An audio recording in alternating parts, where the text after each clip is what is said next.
جب یقولو کہتے تھے المنافقون منافق والذین اور جن لوگوں کے فی قلوبہم دلوں میں مرضٌ بیماری تھی، تو اس وقت منافق اور جن کے دلوں میں مرض تھا کہتے تھے غر دھوکے میں ڈال دیا ہے ہؤلائی ان لوگوں کو دینہم ان کے دین نے، کہتے تھے کہ ان لوگوں کو ان کے دین نے دھوکے میں ڈال رکھا ہے۔ وَمَن يَتَوَکَّلْ اور جو کوئی بھروسہ کرے علی اللہ اللہ پر فَإِنَّ اللَّهَ تو بے شک اللہ تعالیٰ عزیز حکیم غالب حکمت والا ہے۔ تو اس وقت منافق اور کافر جن کے دلوں میں مرض تھا کہتے تھے کہ ان لوگوں کو ان کے دین نے دھوکے میں ڈال رکھا ہے، اور جو شخص اللہ پر بھروسہ رکھتا ہے تو اللہ غالب حکمت والا ہے۔ حضرت ابو اسید مالک بن ربیع رضی اللہ تعالیٰ عنہ فرماتے ہیں، اگر میری آنکھیں آج بھی ہوتی تو میں تمہیں بدر کے میدان میں وہ گھاٹی بھی دکھا دیتا جہاں سے فرشتے آتے تھے، بے شک مجھے وہ معلوم ہے۔ تو ان فرشتوں کو ابلیس نے دیکھ لیا اور اللہ نے انہیں حکم دیا کہ مومنوں کو ثابت قدم رکھو، تو یہ لوگوں کے پاس ان کے جان پہچان کے آدمیوں کی شکل میں آتے اور کہتے خوش ہو جاؤ، یہ کافر بھی کوئی چیز ہے، اللہ کی مدد تمہارے ساتھ ہے، بے خوفی کے ساتھ ان کا مقابلہ کرو۔ تو ابلیس ان کو پہچان گیا اور ان کو دیکھ کر بھاگ کھڑا ہوا۔ اب تو وہ سراقہ کی شکل میں کفار میں موجود تھا، تو ابو جہل نے یہ حال دیکھ کر اپنے لشکروں میں کہنا شروع کیا، گھبراؤ نہیں، اس کے بھاگ کھڑے ہونے سے پریشان نہ ہو، وہ تو محمد صلی اللہ علیہ وآلہ وسلم کی طرف سے سکھایا پڑھایا ہوا آیا تھا کہ تمہیں پہلے اپنے پیچھے لگائے، بعد میں پیچھے ہٹ جائے اور تمہیں بزدل کر دے، کوئی گھبرانے کی بات نہیں ہے۔ لات و عزا کی قسم، آج ان مسلمانوں کو ان کے نبی سمیت گرفتار کر لیں گے۔ پریشان مت ہو، دل بڑھاؤ، سخت مقابلہ کرو، ہمت نہ ہارو، حملہ کرو، انہیں قتل نہ کرنا، زندہ پکڑنا تاکہ انہیں دل کھول کر سزا دے سکیں۔ رسول اکرم صلی اللہ علیہ وآلہ وسلم فرماتے ہیں، عرفہ کے دن جس قدر ابلیس رسوا ہوا اتنا کسی اور دن نہیں دیکھا گیا، کیونکہ وہ دیکھتا ہے کہ اللہ تعالیٰ کی عام معافی اور عام رحمت اتر رہی ہے، ہر ایک کے گناہ معاف ہو جاتے ہیں۔ ہاں، بدر کے دن اس کی ذلت و رسوائی کا مت پوچھو، جب اس نے دیکھا کہ فرشتوں کی فوجیں جبریل کی ماتحتی میں آ رہی ہیں، تو جب دونوں فوجیں صف بندی کر کے آمنے سامنے آ گئی تو اللہ کی قدرت و حکمت سے مسلمان کافروں کو بہت کم نظر آنے لگے، اور کافر مسلمانوں کی نگاہ میں کم نظر آنے لگے، تو اس پر کافروں نے کہا کہ دیکھو مسلمان کیسے مذہبی دیوانے ہیں، مٹھی بھر آدمی ہم 1000 کے لشکر سے ٹکرا رہے ہیں، یہ تو پہلے ہی حملے میں چوٹ کھائیں گے اور سر ہلاتے رہ جائیں گے۔ تو اللہ تعالیٰ فرماتا ہے، انہیں نہیں معلوم کہ یہ متوکلین کا گروہ ہے، ان کا بھروسہ اللہ پر ہی ہے جو غلبہ کا مالک ہے۔ وَلَوْ اور اگرچہ ترا دیکھیں اس جب یتوفی الذین فوت کریں گے ان لوگوں کو کفروا جنہوں نے کفر کیا، اور آپ کاش اس وقت کو دیکھیں جب فرشتے کافروں کی جانیں نکالتے ہیں، انہیں فوت کرتے ہیں۔ الملائکۃ تو فرشتے یضربون مارتے ہیں وجوہہم ان کے چہروں پر، وادبارہم اور ان کی پیٹھوں پر۔ جب فرشتے ان کی جانیں نکالنے آتے ہیں تو ان کے منہوں اور پیٹھوں پر ہتھوڑے مارتے ہیں اور کہتے ہیں وَذُوقُوا چکھو عذاب الحریق آگ کا عذاب، اور کہتے ہیں کہ اب عذاب کا مزہ چکھو۔ اللہ تعالیٰ فرماتے ہیں کہ کاش اے پیغمبر تو دیکھتا کہ فرشتے کس بری طرح کافروں کی روح قبض کرتے ہیں، وہ اس وقت ان کے چہروں پر، ان کی کمر پر مارتے ہیں اور کہتے ہیں آگ کا عذاب اپنی بدعمالیوں کے بدلے میں چکھو۔ اس سے یہ بھی مراد ہو سکتا ہے کہ یہ واقعہ بھی بدر کے دن کا ہے کہ سامنے سے ان کافروں کے چہروں پر تلواریں پڑتی تھی تو جب وہ بھاگتے تھے پیچھے سے وار پڑتے تھے۔ فرشتے ان کا حال بگاڑ رہے تھے تو ایک صحابی نے حضور صلی اللہ علیہ وآلہ وسلم سے کہا، میں نے ابو جہل کی پیٹھ پر کانٹوں کے نشان دیکھے ہیں۔ آپ نے فرمایا، ہاں، یہ فرشتوں کی مار کے نشان ہیں۔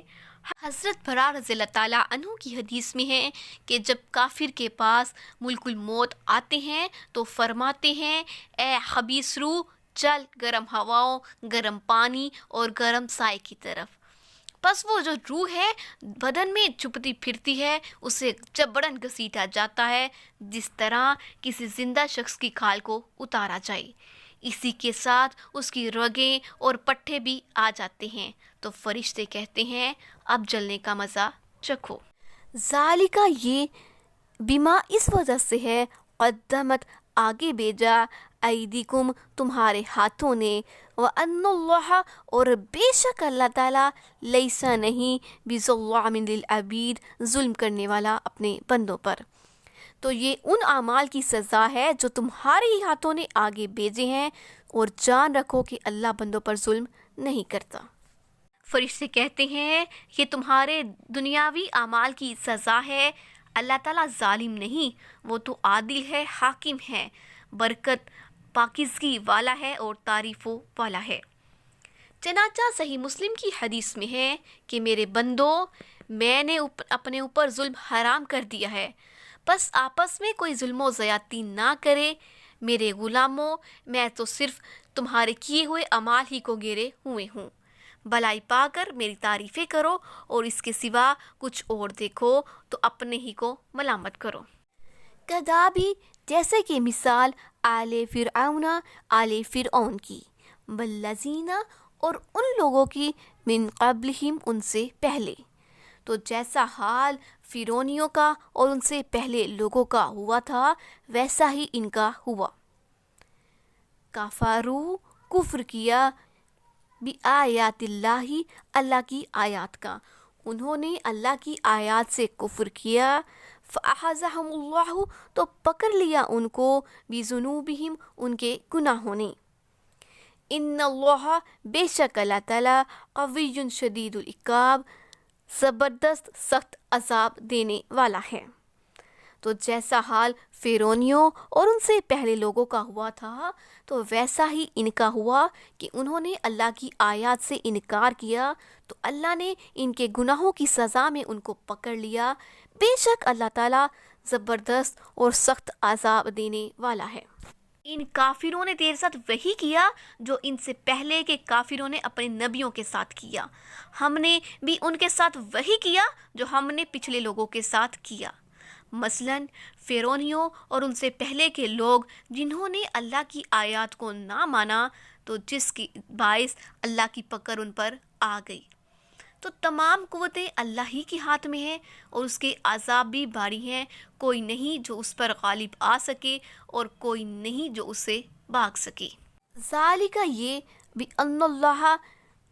اس لیے ہے کہ بے شک اللہ تعالیٰ لم نہیں یکو ہے مغیرن بدلنے والا نعمتاً اپنی نعمت کو، انعمہا اس کی نعمت علی قوم کسی قوم پر۔ تو یہ اس لیے ہے کہ جو نعمت اللہ کسی قوم کو دیا کرتا ہے تو وہ اللہ تعالیٰ نہیں بدلا کرتا، حتیٰ یہاں تک کہ یغیروا وہ بدل ڈالیں ما بانفسہم اپنے دلوں کو، تو یہاں تک کہ وہ اپنے دلوں کو نہ بدل ڈالیں۔ وَأَنَّ اللَّهَ اور بے شک اللہ تعالیٰ سمیع علیم سننے والا اور جاننے والا ہے۔ یہ اس لیے کہ جو نعمت اللہ کسی قوم کو دیا کرتا ہے تو جب تک وہ خود اپنے دلوں کی حالت نہ بدل ڈالیں اللہ اس نعمت کو نہیں بدلا کرتا، اور اس لیے کہ اللہ سنتا اور جانتا ہے۔ اللہ تعالیٰ کی عدل و انصاف کا بیان ہو رہا ہے کہ وہ اپنی دی ہوئی نعمتیں گناہوں سے پہلے نہیں چھینتا، جیسا کہ ایک اور آیت میں ہے، اللہ تعالیٰ کسی قوم کی حالت نہیں بدلتا جب تک کہ وہ اپنی ان باتوں کو نہ بدل دیں جو ان کے دلوں میں ہیں۔ جب وہ کسی قوم کی برائیوں کی وجہ سے انہیں برائی پہنچانا چاہتا ہے تو نہ ہی کوئی اس کے ارادوں کو بدل سکتا ہے اور نہ ہی اس کے سامنے کوئی کسی کی حمایت کر سکتا ہے۔ کدابی جیسے کہ مثال یا حال آل فرعون کا ہوا تھا، والذین من قبلہم اور ان سے پہلے کے لوگوں کا، کذبوا بآیات ربہم جنہوں نے اپنے رب کی آیات کو جھٹلایا، فاہلکناہم تو ہم نے ان کو ہلاک کر دیا، بذنوبہم ان کے گناہوں کی وجہ سے، واغرقنا آل فرعون اور غرق کر دیا ہم نے آل فرعون کو، وکل اور سب کانوا تھے ظالمین ظالم۔ جیسے حال فرعونیوں اور ان سے پہلے کے لوگوں کا ہوا تھا ویسا ہی ان کا ہوا، انہوں نے اپنے پروردگار کی آیتوں کو جھٹلایا تو ہم نے ان کو ان کے گناہوں کے سبب ہلاک کر ڈالا اور فرعونیوں کو ڈبو دیا، اور وہ سب ظالم تھے۔ دیکھ لو فرعونیوں اور ان جیسے پچھلے لوگوں کے ساتھ بھی یہی ہوا تھا، انہیں اللہ نے اپنی نعمتیں دی، وہ سیاہ کاریوں میں مبتلا ہو گئے، اللہ تعالیٰ نے اپنے دیے ہوئے باغات، چشمے، کھیتیاں، خزانے، محلات اور نعمتیں جن میں وہ مست رہے تھے سب چھین لیں۔ اس بارے میں انہوں نے اپنا برا خود کیا، اللہ کسی پر کوئی ظلم نہیں کرتا۔ انا بے شک شرد دوابی بدترین جاندار عند اللہ اللہ کے نزدیک، الذین وہ ہیں کفروا جنہوں نے کفر کیا، تو جانداروں میں سے بدترین جاندار وہ ہیں اللہ کے نزدیک جو کافر ہوئے، فہم لا یؤمنون پس وہ ایمان نہیں لاتے۔ جانداروں میں سے بدترین جاندار وہ ہیں جنہوں نے کفر کیا، فہم لا یؤمنون پس وہ ایمان نہیں لاتے۔ زمین پر جتنے بھی چلتے پھرتے ہیں ان سب سے بدتر اللہ کے نزدیک بے ایمان کافر ہیں، جو عہد کر کے توڑ ڈالتے ہیں، ادھر قول و اقرار کیا ادھر پھر گئے، قسمیں کھائیں اور توڑ دیں، نہ اللہ کا خوف نہ گناہ کا خوف۔ الذین تو جن لوگوں نے عہد وعدہ کیا، منہم ان میں سے، ثم پھر ینقضون توڑ ڈالتے ہیں، عہدہم اپنے عہد کو، فی کل مرۃ ہر مرتبہ، وہم لا یتقون اور وہ اللہ سے نہیں ڈرتے۔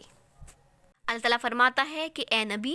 صلی اللہ علیہ وآلہ وسلم، اگر کسی سے تمہارا وعدہ ہو اور تمہیں خوف ہو کہ یہ وعدہ خلافی کریں گے تو تمہیں اختیار دیا جاتا ہے کہ برابری کی حالت میں عہد نامہ توڑ دو، انہیں اطلاع کر دو تاکہ وہ بھی صلح کے خیال میں نہ رہیں۔ فَإِمَّا پھر اگر تَثْقَفَنَّهُمْ پاؤ ان کو فی الحرب لڑائی میں، تو جب ان کو لڑائی میں پاؤ تو ایسی سزا دو کہ فَشَرِّدْ بِهِمْ باغ کھڑے ہوں مَعَ خَلْفَهُمْ جو کہ ان کے پیچھے ہوں، لَعَلَّهُمْ تاکہ وہ یذکرون نصیحت پکڑیں۔ اگر تم کو لڑائی میں پاؤ انہیں ایسی سزا دو کہ جو لوگ ان کے پیچھے ہوں وہ باغ کھڑے ہوں اور ہو سکتا ہے کہ وہ اس سے عبرت حاصل کریں۔ وَإِمَّا اور اگر تخافن تمہیں ڈر ہو من قوم کسی قوم کی خیانت کا، فَانبِذْ تو پھینک دے الیہم ان پر علی سواء برابر، اگر تمہیں کسی قوم سے خوف کی دغا بازی کا تو برابر اس پر پھینک دو، یعنی برابر اس سے عہد توڑ ڈالو۔ ان اللہ بے شک اللہ تعالیٰ لا یحب الخائنین نہیں دوست رکھتا خیانت کرنے والوں کو۔ حضرت سلمان فارسی نے ایک شہر کے قلعے کے پاس پہنچ کر اپنے ساتھیوں سے فرمایا، تم مجھے بلاؤ میں تمہیں بلاؤں گا، جیسا کہ میں نے رسول اکرم صلی اللہ علیہ وآلہ وسلم کو انہیں بلاتے دیکھا ہے۔ پھر فرمایا، میں بھی انہی میں سے ایک شخص تھا، اللہ تعالیٰ نے اسلام کی ہدایت کی، تم بھی مسلمان ہو جاؤ تو جو ہمارا حق ہے وہی تمہارا حق ہوگا، اور جو ہم پر ہے تم پر بھی وہی ہوگا، اگر تم اسے نہیں مانتے تو ذلت کے ساتھ تمہیں جزیہ دینا پڑے گا، اسے بھی قبول نہ کرو گے تو ہم تمہیں اطلاع کر دیں گے جبکہ ہم تم برابری کی حالت میں ہیں۔ اللہ تعالیٰ خیانت کرنے والوں کو پسند نہیں کرتا۔ 3 وقت انہیں اسی طرح دعوت دیتے رہے، آخر چوتھے روز صبح حملہ کر دیا، پھر اللہ تعالیٰ نے فتح دی اور مدد بھی فرمائی۔